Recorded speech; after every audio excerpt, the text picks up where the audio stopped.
Niccolo Machiavelli का नाम सुनते ही सबसे पहले हमारे दिमाग में जो बात आती है वह है उनके प्रसिद्ध ग्रंथ द प्रिंस, जो राजनीति और शक्ति के बारे में उनकी विचारधारा को प्रस्तुत करता है। मैकियावेली का जीवन और उनके विचार आज भी हमारे समाज और राजनीति पर गहरे असर डालते हैं। उनका जीवन एक तरह से उस समय की राजनीति, युद्ध और सत्ता के खेल का गहरा अध्ययन था। मैकियावेली का जन्म 3 मई 1469 को इटली के फ्लोरेंस शहर में हुआ था। वह एक राजनैतिक विचारक, कूटनीतिज्ञ, इतिहासकार और लेखक थे। उनकी शिक्षा और कार्यकाल में उन्होंने जो अनुभव प्राप्त किए वही उनके विचारों और सिद्धांतों का आधार बने। मैकियावेली को राजनीति के पिता के रूप में भी जाना जाता है और उनका काम आज भी राजनीति, समाजशास्त्र और नैतिकता के क्षेत्रों में अध्ययन किया जाता है। मैकियावेली ने अपने जीवन में संघर्ष, सत्ता के उतार चढ़ाव और राजनीतिक चालाकी का अनुभव किया। उनकी जिज्ञासा का केंद्र यही था कि एक नेता को अपने राज्य को स्थिर रखने और शक्तिशाली बनाने के लिए कौन से तरीके अपनाने चाहिए, क्या सही है और क्या गलत। मैकियावेली ने इस सवाल का एक ठोस और व्यवहारिक उत्तर दिया, जो तब से लेकर आज तक राजनीतिज्ञों और शासकों द्वारा संदर्भित किया जाता है। मैकियावेली के विचार और सिद्धांत, कूटनीति और शक्ति का खेल। मैकियावेली का सबसे प्रसिद्ध ग्रंथ द प्रिंस है, जिसमें उन्होंने शासकों को सलाह दी कि राजनीति एक ठंडी, क्रूर और रणनीतिक खेल है।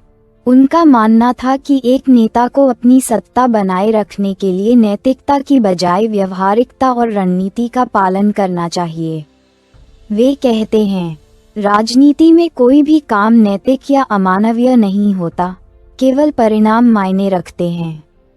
इसका उदाहरण उनके जीवन से जुड़ी एक घटना में मिलता है, जब मैकियावेली फ्लोरेंस गणराज्य के सरकारी अधिकारी थे तो उन्होंने एक बहुत ही कठोर निर्णय लिया था। फ्लोरेंस शहर पर पाप स्टेट, कलीसियाई राज्य का खतरा मंडरा रहा था और मैकियावेली ने सेना के कड़े संगठन और सख्त सैन्य रणनीति को लागू किया ताकि दुश्मन को हराया जा सके। इस घटना ने उनकी सोच को मजबूत किया कि अगर शक्ति को बनाए रखना है तो कड़े फैसले लेने पड़ते हैं, चाहे वे नैतिक रूप से सही हों या न हों। शक्ति और डर, दोस्त या दुश्मन। मैकियावेली के अनुसार एक शासक को अपने नागरिकों के बीच डर पैदा करना जरूरी होता है, लेकिन उन्होंने ये भी कहा कि यह डर संतुलित होना चाहिए। वे कहते थे, जो शासक अपने राज्य के लोगों से प्रेम नहीं पा सकता, वह कम से कम उनसे डर तो पा सकता है। इसका मतलब ये था कि शासक को एक डरावना व्यक्तित्व बनाना चाहिए ताकि लोग उसे चुनौती न दें। उदाहरण के लिए, मैकियावेली ने कुख्यात रोम के सम्राट सीजर बोर्गिया की नीति की सराहना की, जिन्होंने अपने राज्य को सशक्त बनाने के लिए निर्ममता का सहारा लिया था। लेकिन मैकियावेली यह भी मानते थे कि शासक को अत्यधिक क्रूर नहीं होना चाहिए, क्योंकि अत्यधिक डर से लोग विद्रोह कर सकते हैं। इसलिए उन्होंने शासक को प्यारा और डरावना दोनों बनाना चाहिए का सिद्धांत पेश किया। यही कारण था कि मैकियावेली को अपने समय में विवादास्पद माना जाता था, क्योंकि वह उन नैतिकताओं और आदर्शों के विपरीत थे जो पारंपरिक रूप से अच्छे शासक के लिए माने जाते थे। निर्णय लेने की शक्ति और अवसर। मैकियावेली का एक और प्रमुख विचार था अवसरवादिता। वे मानते थे कि समय और परिस्थितियों के हिसाब से निर्णय बदलने चाहिए। इसके लिए उन्होंने अपने जीवन में एक दिलचस्प घटना का उल्लेख किया। 1512 में जब फ्लोरेंस गणराज्य के गिरने का खतरा था, मैकियावेली ने एक अवसरवादी दृष्टिकोण अपनाया और एक नई राजनीतिक दिशा की ओर रुख किया। मैकियावेली का मानना था कि अगर आपको सफलता चाहिए तो आपको अवसरों का सही इस्तेमाल करना आना चाहिए, भले ही वे नैतिक रूप से सही न हों। उनका प्रसिद्ध वाक्य था, संयम से अधिक कार्य करें और अवसरों का पूरा लाभ उठाएं। युद्ध और राजनीति का गहरा रिश्ता। मैकियावेली ने युद्ध के महत्व को भी समझा। उनका मानना था कि एक मजबूत सेना और सही रणनीतियों से ही राज्य की सुरक्षा संभव है। वे कहते थे, एक नेता को अपनी सेना का मजबूत करना सबसे महत्वपूर्ण कार्य होना चाहिए, क्योंकि सेना से ही राज्य की सुरक्षा और अस्तित्व जुड़ा हुआ है। उनका यह विचार उस समय की सैन्य स्थिति से प्रभावित था, जब इटली कई छोटे छोटे राज्यों में बंटा हुआ था और लगातार युद्ध की स्थिति बनी रहती थी। मैकियावेली ने फ्लोरेंस में एक सैन्य प्रणाली को सुधारने के लिए कई सुझाव दिए थे, जिनमें से एक था स्थानीय नागरिकों को प्रशिक्षण देना, ताकि वे पेशेवर सैनिकों की तरह लड़ सकें। मैकियावेली के विचार राजनीति, सत्ता और मानव स्वभाव को लेकर गहरे और चुनौतीपूर्ण होते हैं। यहाँ उनके 10 प्रसिद्ध उद्धरणों को समझाया गया है। आगे बढ़ने से पहले कृपया चैनल को लाइक और सब्सक्राइब करें, ताकि आपका साथ हमेशा बना रहे और हमारी हर नई बात आप तक पहुंचती रहे। 1. जो बहुत अच्छा करने की कोशिश करता है, वह अक्सर बहुत बुरा कर देता है। स्पष्टीकरण।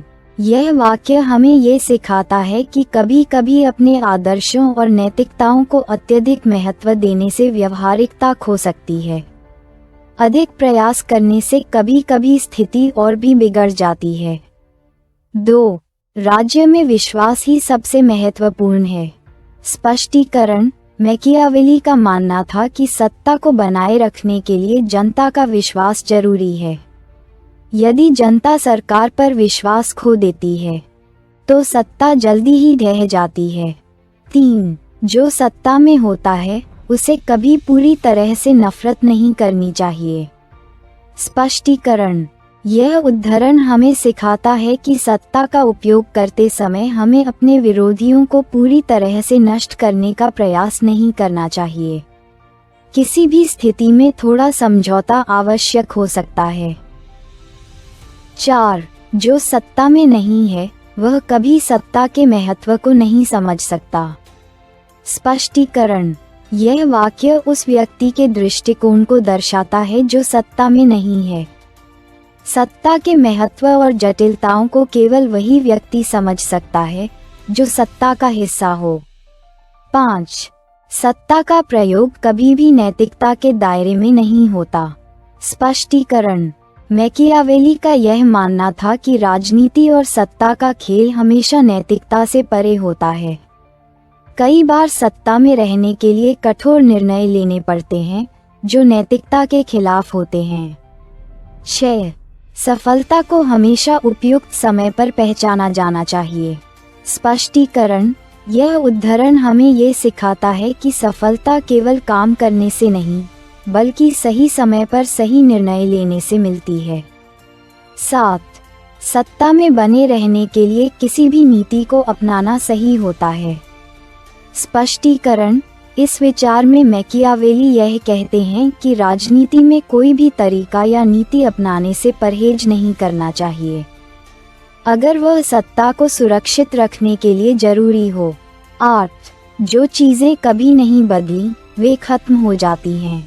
स्पष्टीकरण। यह उद्धरण हमें ये सिखाता है कि जो चीजें समय के साथ बदलती नहीं हैं, वे अंततः नष्ट हो जाती हैं। परिवर्तन की प्रक्रिया जीवन का हिस्सा है। 9. अपने शत्रु से जितना हो सके डरने का दिखावा करें। स्पष्टीकरण। यह वाक्य बताता है कि किसी शत्रु को कमजोर दिखाने की बजाय उसे सम्मान देना और उस पर निर्भरता का दिखावा करना रणनीतिक रूप से बेहतर हो सकता है। 10. सिद्धांतों से अधिक आवश्यक कार्य की स्थिति होती है। स्पष्टीकरण। मैकियावेली के अनुसार कभी कभी सिद्धांतों से अधिक महत्वपूर्ण कार्य और परिस्थितियों की वास्तविकता होती है। हमें कार्य के लिए लचीलापन और व्यावहारिकता का परिचय देना चाहिए। इन उद्धरणों से यह साफ होता है कि निकोलो मैकियावेली की राजनीति और समाज को लेकर गहरी समझ थी, जो हमें आज भी अपने जीवन में अपनाने के लिए प्रेरित करती है। निष्कर्ष, मैकियावेली का जीवन और उनके विचारों का प्रभाव। निकोलो मैकियावेली का जीवन और उनके विचार आज भी कई देशों के नेताओं, राजनीतिज्ञों और प्रशासनिक अधिकारियों के लिए मार्गदर्शक बने हुए हैं। उनके सिद्धांतों में व्यवहारिकता और स्थिति के अनुरूप निर्णय लेने की क्षमता की महत्वपूर्ण भूमिका है। उनकी सबसे बड़ी विशेषता ये थी कि वे आदर्शों और नैतिकता से परे जाकर वास्तविकता की बात करते थे, और यह सीखने के लिए था कि किसी नेता को सच्चाई, शक्ति और शासन के विषय में किस तरह से व्यवहार करना चाहिए। मैकियावेली की शिक्षाओं का असर आज भी राजनीति और कूटनीति में देखा जा सकता है। उदाहरण के लिए, उनके सिद्धांतों का अनुसरण करने वाले कई आधुनिक नेता और राजनेता अपनी नीति और शासन में मैकियावेलियन दृष्टिकोण अपनाते हैं। यह एक कठोर लेकिन वास्तविकता आधारित दृष्टिकोण है, जो सत्ता के खेल में सफल होने के लिए जरूरी होता है। उनका जीवन और उनके सिद्धांत हमें ये सिखाते हैं कि राजनीति, जैसे भी हो, एक कठिन और क्रूर क्षेत्र है, जिसमें आदर्श और नैतिकता से ज्यादा व्यवहारिकता और रणनीति का महत्व होता है। मैकियावेली का संदेश ये था कि जीवन में सच्ची सफलता पाने के लिए कभी कभी हमें अपने आदर्शों से परे जाकर कठोर निर्णय लेने होते हैं, और उसी मार्ग पर चलते हुए हमें सत्ता और सम्मान हासिल करना होता है। फ्रेडरिक नीत्शे ने मैकियावेली को एक महत्वपूर्ण राजनीतिक विचारक माना, लेकिन उनके दृष्टिकोण को लेकर कुछ आलोचनाएं भी की। नीत्शे ने मैकियावेली के शक्ति और यथार्थवाद के सिद्धांतों को स्वीकार किया, लेकिन वह यह मानते थे कि मैकियावेली की दृष्टि केवल बाहरी शक्ति पर केंद्रित है और इसमें व्यक्ति की आंतरिक शक्ति और जीवन के उच्चतर उद्देश्य की अनदेखी की जाती है। नीत्शे के लिए शक्ति का असली अर्थ आत्मविकास और उच्चतर जीवन की खोज में निहित था, जबकि मैकियावेली के लिए ये सत्ता और प्रभाव तक सीमित था। धन्यवाद। यदि आप हमारी मेहनत की सराहना करते हैं तो कृपया इस पोस्ट को लाइक और शेयर करें और हमारे इस चैनल को सब्सक्राइब करें।